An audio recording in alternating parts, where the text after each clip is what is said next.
Pagsapit ng gabi sa bahay nila Kirihara habang nag-ensayo itong si Yayoko ay napahinto ito ng maisip na hindi niya nakikitang nag-ensayo itong si Kirihara. Kaya naman napapatanong sa sarili niya itong si Yayoko kung ang teknik ba ni Kirihara ay iba sa mga pangkaraniwang teknik ng Kendo. Samantala sinabi naman ni Fumio na aalis muna siya upang bumili ng kanilang agahan at tinanong nga ang ating bida sa kung anong nais niyang kainin, pero sinabi lang naman ito na ayos na sakin kahit ano ang lutuin mo. Habang itong si Yayoko nga ay iniisip niyang pagkakataon na niya ito dahil aalis si Fumio, binababa nga nito ang kanyang damit habang tinatawag ang pangalan ng ating bida ng may malambing na boses, kaya naman napalingon at tanong ang ating bida sa kanya. Unti-unti pa nga nitong binaba ang kanyang stockings at pinatanaw ang mga kokomelon niya, habang nakatingin na sa kanya si Kirihara ay tila mapang-akit ang mga boses nito habang tinatawag at sinasabing lumapit ka sakin. Sumakit nga ang ulo ng ating bida habang iniisip na walang cooldown ang pang-aakit ng babaeng ito, at tila desperada na daw ito dahil ginagamit na niya ang ultimate skill niya. Habang itong si Yayoko naman ay iniisip na naaakit na sa kanya ang ating bida matapos makita ang mapang-akit at makinis niyang katawan kaya malamang sa tumatayo na ang kabute niya. Muli nga niyang tinatawag ang ating bida sa kanyang pangalan sa mapang-akit na Pam Amaran. Pero bigla may nagtanong kung gusto ba nila ng palos o hito, hindi pa pala nakakaalis itong si Fumio kaya naman mukhang nanigas na sa kanyang pwesto itong si Yayoko habang ang ating bida ay sinabing palos na lang para mas mura. Muli ngang nagpaalam si Fumio at mabilis itong umalis, habang si Yayoko naman ay iniisip lang na kahit anong mangyari ay hindi na makakawala ngayong gabi si Kirihara. Sinumulan na nga niyang alisin ang kanyang belt upang tuluyan ang mahulog sa kamandag niya ang ating bida. Pero nagulat ito nang bigla na namang bumalik si Fumio upang tanungin kung nais bang magbaon ng ating bida sa kanilang paaralan bukas. Habang nag-uusap nga ang dalawa ay hindi na nakagalaw si Yayoko sa sulok, hanggang sa tumayo na ang ating bida at sinabing sasamahan na niya si Fumio na mamili. Habang nakatingin nga ito sa dalawa ay napapatanong na lang ito sa kanyang sarili, determinado na nga daw siyang ibigay ang kanyang pagkababae kay Kirihara pero bakit may laging istorbo at kahihiyan lang ang inabot niya. Napaupo na nga lang ito habang iniisip ang utos ng kanyang guro na si Takuma. Inutusan nga ito ni Takuma na akitin at siguraduhing makukuha nila si Kirihara sa panig nila. Kaya naman nanginginig na ito habang iniisip kung ano na ang dapat niyang gawin. Pero nagulat ito nang biglang tawagin ng ating bida ang pangalan niya. Kaya naman mabilis siyang tumayo at tinanong kung bakit sila bumalik. Sinabi nga ni Kirihara na sumama na lang ito sa kanila dahil kawawa naman daw ang bata pag naiwang mag-isa. Pagdating nga sa pamilihan ay iniisip pa din ito ang sinabi ni Takuma at habang nakatingin ito kay Kirihara ay sinabi niyang wala naman sigurong masama kung ang lalaking ito ang aking mapapangasawa. Samantala kinabukasan sa kanilang paaralan ay humihilik lang sa klase ang ating bida, at habang nakatingin si Yayoko dito ay iniisip na hindi daw talaga niya maintindihan ang ugali nito, dahil matapos ang mga pinaggagawa niya kagabi ay tila wala lang ito sa ating bida. Kakaiba lang daw talaga ang ugali nito. Dahil lagi lang siyang natutulog sa klase at madalas pag-try pa ng kanilang mga kaklase gamit ang kanyang abilidad. Kaya napatanong na lang ito kung asan ang dignidad ng ating bida bilang isang cultivator. Pero kung iisipin umano ay komplikado ang sitwasyon ni Kirihara dahil sa bigat na pinapasan nito. Pero namumuhay pa din siya sa paraan na gusto niya at mukhang na-inlove na nga ang gaga. Ang nais mang akit ay siya pang naakit. Iba din talaga ang karisma ng ating bida sa mga dalaga. Ilang sandali pa nang magising ang ating bida ay hinagisan niya ito ng papel sa lamesa, napapaisip nga itong si Yayoko pero sinabi lang ng ating bida na buksan niya ito. Pagbukas nga ni Yayoko ay nagulat siya sa nakasulat dito, wala nga daw tao sa bahay ng ating bida mamayang gabi, at habang nakangiti lang ang ating bida ay iniisip niyang kung ang ibig bang sabihin nito ay, darating na ang pagkakataon upang magampanan niya ang misyon na binigay sa kanya ni Takuma. Pagsapit nga ng gabi sa bahay ni Yayoko, ay masyado ang pagpapaganda at pabango nito. Habang nakatingin nga ito sa salamin ay determinado na siyang ibaba ang bandera at ibigay ang pagkabirhen niya sa ating bida. Todo gayak na nga ang gaga, habang iniisip na tatalikuran na niya maging ang ego niya bilang cultivator at ang kakayahan niya sa espada na ipinagmamalaki niya upang ganap na maging asawa ng ating bida. Ilang sandali pa ay nagtungo ito sa bahay ng ating bida at wala na nga daw atrasan wika niya. Ganun pa man ay masaya naman siya dahil si Kirihara ang bubutas sa puto niya. Kumatok na nga ito sa gate ng ating bida, At ilang sandali pa ang nakalipas ay wala pa ding nagbubukas upang papasukin siya. Napapaisip nga ito sa kung anong nangyayari, hindi ba at sinabi daw ng ating bida na magkita sila at walang tao sa bahay nila ngayon. Gayunpaman ay inulit niyang kumatok ng kumatok dito hanggang sa kinakalabog na niya ito. Ilang sandali pa ay napagod na ang Gaga, at mukhang may hindi pagkakaunawa ang nangyari. Sinabi nga ng ating bida sa sulat niya na walang tao sa bahay nila ngayong gabi. At literal palang walang tao sa bahay nila at hindi naman nagsinungaling ang ating bida, diba? Samantala nasa isang simbahan naman ang mga ito upang gunitain ang ika-35 araw ng kamatayan ng mga magulang ni Kir Ihara, dahil kung hindi umano niya ito gagawin ay baka masira ang kanyang pagpapanggap, pero sana daw ay naalala ni Yayoko ang sinabi niya na walang tao sa kanilang bahay. Ilang sandali pa ay tinanong ng ating bida kung ano na ang balita sa kamisyo matapos niyang patayin si Hiroshi. Sinabi naman ni Fumio sa susubukan niyang kumalap ng balita sa loob ng 2 araw, pero sana daw ay wag munang gagawa ng ibang aksyon ng ating bida, dahil baliw man daw ang mga kamisyo pero matatalino naman sila. Habang itong si Yayoko nga ay tila paputok na sa galit, bigla namang lumapit sa kanya ang lalaking ito, at ito nga ay si Kitamura, miyembro ng kamisyo mula sa grupo ng Hawks.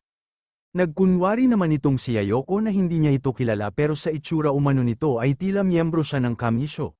Kaya naman napatanong kunwari itong si Yayoko kung nagtungo ba ito sa kanya upang i-recruit siya. Pero sinabi lang naman ito na matapos mamatay ang mga magulang ni Kir Ihara ay bigla kang nagpakita sa kanila at sinusubukan mo siyang akitin. Hindi ko alam kung saan ka natuto ng kendo pero ninais mo pa ding maging estudyante ni Kir Ihara upang mapalapit ka sa kanya. Lumapit nga ito kay Yayoko at sinabi na kung ipagkakaila mo na isa ka sa mga core member ng Conservatives ay tila magiging insulto ito sa inyong grupo. Kaya naman napapaisip na ito dahil hindi niya dala ang kanyang espada ngayon gabi at akala niya ay espada ng ating bida ang gagamitin niya sa magiging session nila. Sinabi naman nito na hindi niya pinuntahan si Yayoko upang patayin, dahil nais lang niya na makausap ito patungkol sa ilang bagay. Iniisip nga daw ni Kitamura kung ano ang magiging reaksyon ni Kir Ihara pag nalaman niya na si Takuma ang nagpapatay sa kanyang mga magulang. Hindi naman nakapagsalita si Yayoko sa sinabing ito ni Kitamura, at sinabi pa nga nito na kung hindi si Takuma ay sino pa nga ba ang ibang pwedeng gumawa nito.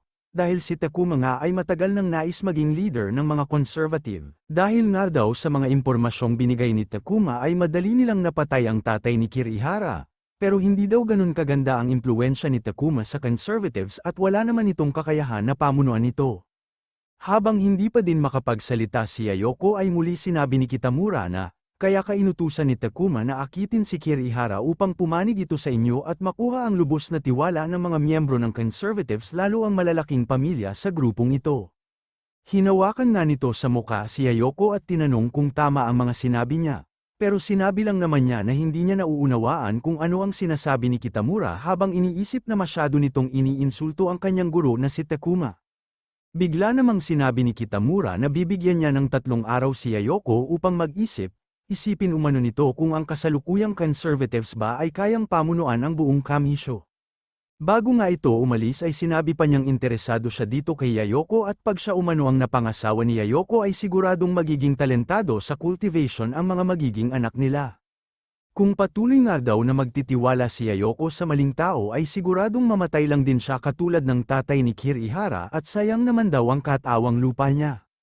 Bago naman tuluyang makaalis si Kitamura ay sinabi ni Yayoko na mukhang may hindi ito nauunawaan. Kaya naman agad itong napalingon at tinanong kung ano ang ibig niyang sabihin. Sinabi nga ni Yayoko na hindi siya interesado sa basurang katulad niya, habang iniisip na pagkasama niya si Kir Ihara ay nakaka-relax umano sa pakiramdam hindi tulad ng kasuklam-suklam na lalaking ito. Natawa na nga lang ito sa sinabi ni Yayoko at tinanong siya kung sa tingin ba umano niya ay daig siya ni Kir Ihara, at kung yun daw ang ibig sabihin ni Yayoko ay papatayin niya si Kir Ihara. Magkahalong galit at pangamba nga ang nararamdaman nito nang sabihin ni Kitamura na papatayin niya si Kir Ihara. Patuloy nga sa pagtawa itong si Kitamura, habang tinatanong kung nine-love na ba si Yayoko kay Kir Ihara, at kung ano daw kaya ang iisipin ni Takuma pag nalaman niya ito. Sinabi din nito na wala man lang maasahan sa mga spy ng conservatives, at kung sila umano ang mamumuno paano nila dadalin sa tugatog ng daigdig ang kamisyo. Sinabi lang naman ni Yayoko na, ang alam ko lang pag kayo ang namuno sa kamisyo siguradong sa pagkawasak ito magtutungo. Bigla namang tumalikod itong si Kitamura at sinabing hindi na niya kailangan pang magsayang ng oras dito, pero inulit niya din na 3 araw lang ang mabibigay niya kay Yayoko upang makapag-isip, dahilan upang bigla naman itong mangiti. At ginamit niya ang natutunan niya sa ating bida, sinabi nga nito kay Kitamura na walang tao sa bahay niya bukas ng gabi. Nangiti nga si Kitamura at inisip na mas maaga sa inaasahan niya ang binigay na sagot ni Yayoko, pero mas mainam na din daw kung magdadala siya ng mga tauhan niya pag nagtungo siya sa bahay ni Yayoko para sa kanyang seguridad. Habang paalis nga si Yayoko ay sinabi ni Kitamura na siguraduhin niyang walang tao sa bahay niya bukas ng gabi, dahil kung hindi ay papatayin niya ang mga maaabutan niya doon, pero pinangako naman ni Yayoko na walang tao sa bahay niya. Ilang sandali pa ang nakalipas nang makauwi ang ating bida ay naabutan nila si Yayoko na nakatayo sa harap ng gate nila. Nang makita nga niya ang mga ito ay sinabi niyang nawawala ang susi niya, at kung pwede bang makituloy muna ito ngayong gabi. Ilang sandali pa matapos itong maligo ay bakas pa din sa kanyang muka ang lungkot, dahil sa masikip ang suot niya pero dahil sa damit nga ito ni Fumio at mas malaki ang mga melon niya dito ay normal lang daw na masikip ito kay Yayoko. Ilan sandali pa ay bigla nitong tinanong si Fumio kung magugustuhan daw kaya ni Kirihara ang katulad niya. Kaya iniisip ni Fumio na hindi ito ang mga dapat na tinatanong ng spy. Habang nakatingin nga ito sa salamin ay sinabi ni Fumio na, walang malinaw na sagot kung pag-ibig ang pag-uusapan, dahil ang pag-ibig umano ay hindi nakikita o nahahawakan, at hindi din ito ginagamit upang patunayan ang anumang bagay. Pero tingin ko mali si Fumio, dahil ang pag-ibig ng ating bida ay pera, nakikita at nahahawakan. Ilang sandali pa ang nakalipas ay tahimik pa din ito, at sinabing hindi niya namalayan na dito siya nagtungo sa bahay ni Kirihara, dahil sa na-expose na o alam na ng Hawks ang tunay niyang pagkatao ay wala naman siyang ibang mapupuntahan. Hanggang sa maisip nito na tuluyan na nga siyang na-inlove sa ating bida, pero masyado daw malakas ang puwersa sa likod ni Kitamura at hindi niya din kakayanin ang mga ito kung naisin nila siyang patayin. Pero hindi niya din naman umano kayang pagtaksilan ang conservatives at kanyang guro, kahit pa kapiraso ng bato at isa sa mga tauhan lang ang turing sa kanya, na ngayon ay wala ng silbi dahil sa alam na ng Hawks ang tunay niyang pagkatao. Kalaban nga daw siya ng Hawks pero ngayon ay inabandona na din siya ng conservatives, at dahil wala na siyang mapupuntahan ay kailangan na niyang umalis. Pero mainam na din daw ito at matagal na din niyang gustong marating ang iba't ibang lugar sa daigdig. Pero bago umano siya tuluyang umalis ay ipapaalam muna niya ang isang bagay sa mga taong nang mamaliit sa kanya dahil hindi lang umano siya basta mayroong magandang muka at pangangatawan. Samantalang nagtungo naman ang ating bida kay Fumio upang alamin ang mga nakalap nitong impormasyon, pinakita na nga nito ang tunay niyang muka kay Fumio dahil wala naman na umanong ibang tao sa kanilang bahay, at nangiti naman si Fumio nang makita niya ang gwapong muka ng ating bida. Dito nga ay sinabi niya na ang alam daw ng Kamisho ay ang pang-9 o 9th Dragnet ang pumatay kay Hiroshi, ang 9th o pang-9 na tinutukoy ay ang ika-9 na upuan sa leader ng mga Dragnet. Ang pagkakaalam nga daw ng Kamisho sa 9th ay isa itong Earth-type Awaken, kaya naman napatanong ang ating bida kung anong 9th at Earth-type Awaken ang iniisip ng Kamisho, dahil isa nga daw itong malaking pagkakamali at napatanong din ito kung saan nila nakuha ang conclusion na ito. Ang conclusion nga daw ng Kamisho ay nagmula sa pagpatay ni Lee Yishao kay Jia sa tulong ng isang Earth-type Awaken na gamit ang Premium Sand mula sa napatay ding Kamisho member na si Anthony. Habang ang ating bida ay natawa na lang habang iniisip si Xiaoyu at Anthony ay sinabing, mukhang reasonable naman ang conclusion nila, matalino nga sila. Nagtataka naman itong si Fumio at iniisip na sa kasalukuyan niyang posisyon sa Dragnet ay hindi siya dapat nakakakuha ng ganito kadaming internal na impormasyon, pero ngayon daw ay pinakita sa kanya ang lahat ng impormasyong nakalap ng Dragnet patungkol sa bansa ng Japan nang dahil kay Shu. Habang nakatingin nga ito kay Shu ay nagtataka ito sa kung sino daw ba talaga ang ating bida at ganun-ganun na lang ang pagpapahalaga ni Nieting sa kanya, pero si Shu ay tinanong lang naman kung wala bang nagduda kay Kitamura. Sinabi naman nito na isang birang ang guro ni Kitamura at dahil sa guro niya ay walang magsuspetya sa kanya sa Kamisho. Natahimik na nga lang ang ating bida, dahil sinadya niya pa namang ipakita ang muka ni Kitamura pero hindi umubra ang plano niya, at bakit daw nung hindi niya sinasadya ay gumana ito sa iba. Hindi nga daw niya ito matatanggap kaya hinihingi niya ang tulong ni Fumio upang tulungan siyang maghanda. Kaya naman napaisip itong si Fumio sa kung anong nais gawin ng ating bida dahil kanina lang ay nag-usap sila na wag muna itong gagawa ng kahit na anong aksyon. Sinabi nga ni Fumio na nasa pinakamataas na antas ng alerto ang Kamisho ngayon, kaya mas mainam kung hindi muna ito gagawa ng aksyon ngayon upang makaiwas sa panganib. Kaya naman nawala ang galit ng ating bida at tinanong kung mga duwag ba sila. Isang tao lang ang namatay pero nasa pinakamataas na antas na sila ng alerto. Sinabi nga ni Fumio na dahil umano ito kay Nieting, nang patayin niya ang mga Kamisho sa Nishikyo na hindi naman nagdulot ng malaking pinsala, pero mental strike at matinding emotional damage daw ang resulta nito, dahil walang nakapigil kay Nieting na pumatay at lumabas ng kanilang bansa. Sumang-ayon naman ang ating bida dito, dahil si Nieting umano ang pinakamahusay na assassin sa mundo at dahil nag-breakthrough pa ito sa A-rank, ay walang may lakas ng loob upang maghiganti sa kanya. Pero napaisip naman ito kung ba't ganun na lang ang pagtutok ni Nieting sa Kamisho, di daw kaya natatakot ito na may mag-breakthrough sa A-rank at paghigantihan siya. Tinanong nga niya si Fumio kung may senyales ba na may mag-breakthrough sa A-rank mula sa mga miyembro ng Kamisho, pero wala naman umano. Gayunpaman ay may natanggap umano sila dati na impormasyon patungkol sa pag-breakthrough sa A-rank, at ayon sa kanilang agent ay, kasalukuyang nag-research ng isang secret sacrificing ceremony spell ang mga ito, pero mukhang nasa early stage pa lang daw ito. Iniisip naman ng ating bida kung katulad ba ito ng mga nakita niya sa Mangshan Ruin, kaya bigla itong nairita at napatanong kung nais bang gumamit ng evil technique ng Kamisho para lang makagawa sila ng A-rank, at posible nga daw ito ayon kay Fumio. Magmula nga daw ng mabuo ang Kamisho ay 3 lang ang B-rank mula sa Hawks na miyembro nito. At dahil napatay pa ng ating bida si Yashinoji, ang saint at ibang cultivator abroad ay unti-unting nagtutungo sa Japan, at dahil biglaan din ang pagpapakita ng puppeteer kung saan wala naman silang impormasyon dito, tapos nakatutok pa ang dragnet sa Kamisho at bansa nila ay kailangan nilang apurahin ang pagkakaroon ng A-rank. Bigla ngang tumayo ang ating bida at iniisip kung may makukuha siyang impormasyon sa headquarters ng Kamisho patungkol sa research nila. Napatanong naman si Fumio kung itutuloy pa din ng ating bida ang plano niya bukas. Itutuloy nga daw niya ang plano at hindi daw kailangang mag-alala ni Fumio, bagkus ay mas pinag-iingat pa niya ito at sinabing pag hindi siya nakabalik sa tamang oras ay kailangan na nitong umalis, na nauunawaan naman umano nito. Kinabukasan nga ay nagising itong si Yayoko nang marinig niya ang pag-ensayo ng ating bida kaya naman agad itong lumabas, hindi nga daw niya inaasahang masipag pala ito sa kanyang pag-ensayo. Nagtungo nga ito sa ating bida upang panuorin ito, at dito ay iniisip nito na mas nakikilala na niya si Kirihara, pero mukhang mahihirapan o hindi na niya makikita ito matapos ang mangyayari mamayang gabi. Napansin naman ng ating bida na tila depressed ito, kaya mabilis niya itong nilapitan at tinanong kung dahil ba sa kanyang susi at pataka kaya siya mukhang malungkot.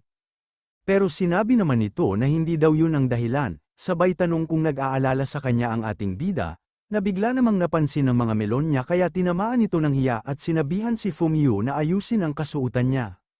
Habang inaayos nga nito ang kanyang mga damit ay na-realize nitong madali lang maunawaan ang mga ginagawa ng ating bida at nisusobrahan lang sila sa pag-iisip. Habang ang ating bida naman ay iniisip na hindi maganda ang mood ng pinaka-importanteng empleyada niya, pero sana daw ay hindi maapektuhan ang sessions nila sa darating na weekend dahil sayang ang pera at negative points na kikitain niya. Lumapit naman ito sa ating bida at tinanong kung maalala ba siya nito, sinabi naman nito na siguro kasi maganda ka naman, at bigla nga itong nagpasalamat.